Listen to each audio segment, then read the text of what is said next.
Hey, I'm Jamey from Stonemaier Games, and today I'm going to talk about my favorite mechanism in the game, The Fox Experiment from Pandasaurus Games, and designer Elizabeth Hargrave, most notably, who I had the pleasure of working with on Wingspan. The Fox Experiment is a game about a real-life experiment that involves some people breeding foxes over many generations of foxes to try to domesticate them. And I think the mechanisms of this theme are captured perfectly in the Fox Experiment. I played it with 4 players in my first game. There's a lot of simultaneous stuff that happens in the game, which I really enjoy, especially in games that verge on, I guess, a little bit more complexity, which there's a little bit of this in the Fox Experiment. Games that would have taken significantly longer to play if you weren't playing simultaneously. My favorite mechanism in the game, and I'll talk about 2 mechanisms today, but my favorite is the creation of new foxes. Because in the Fox Experiment, you're taking a couple different foxes. You're taking a female fox, and you are taking a male fox. Let's see if we can find a male fox. Here's one. You're taking these 2 from the supply. So every round, there's a drafting phase where you're drafting one of these at a time until you have a male and a female. And then you are gathering the dice shown on these cards, and you're rolling them to create a new fox. And it's the creation of this new fox and something that happens afterward that I really, really like. So you'll draw a random dry erase card from your deck, one that looks like this. And as you roll the dice, or after you roll the dice and you have all the results, you'll mark off the traits for this fox. And the traits will mean a few different things. One, it'll mean dice that you'll roll, the dice that this fox will roll, or that you roll for this fox later on when you breed with this fox, if you do.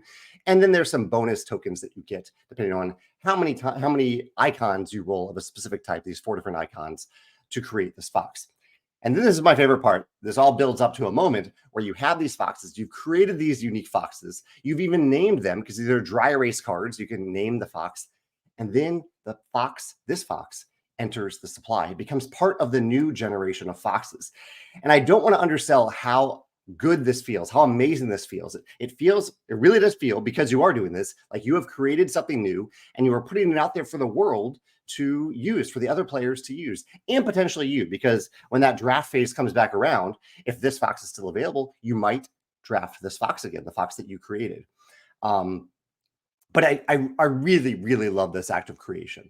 Not just the act of creation, but that specifically in this game that you are determining these traits on a sliding scale. They could be quite high. One trait could be super high, one trait could be low, and that you are naming the fox. It gives you almost a sense of ownership, even though you know that you are releasing the fox. You're giving the fox away for anyone to draft in the next round.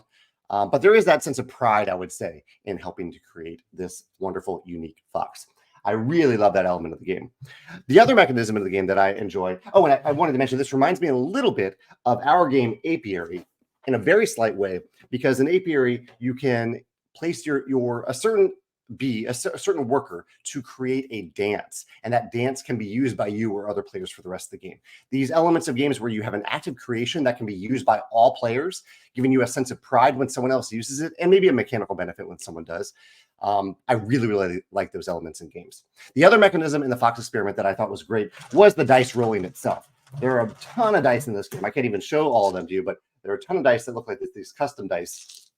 You're rolling these dice. There are ways to re-roll them. These are the dice that determine the traits of the new foxes that you're creating. But in particular, I like the puzzle of pairing the icons together, because some of them show whole icons. That's just one icon. But some sides of the dice show either a single half icon or 2 half icons. And with those half icons, you can pair them together. So I could pair this half icon with this one on this die to create a full icon, or I could pair it together with this wild dice that I have. You'll start with 1 wild dice. You could get more. You can pair that together to create an icon, because the green is always wild. This pairing puzzle feels really, really good.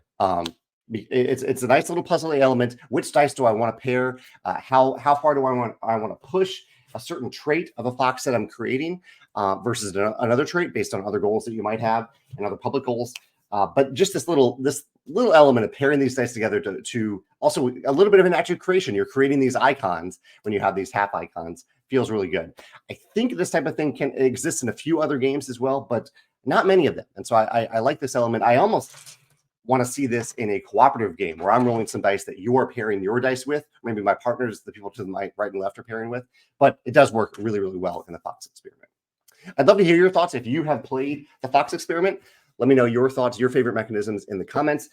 Or if you can think of another game that gives you this sense of pride over an active creation that other players can benefit from, or this half-C dice pairing element that the Fox Experiment has. If you can think of another game that does that, let me know about that in the comments below.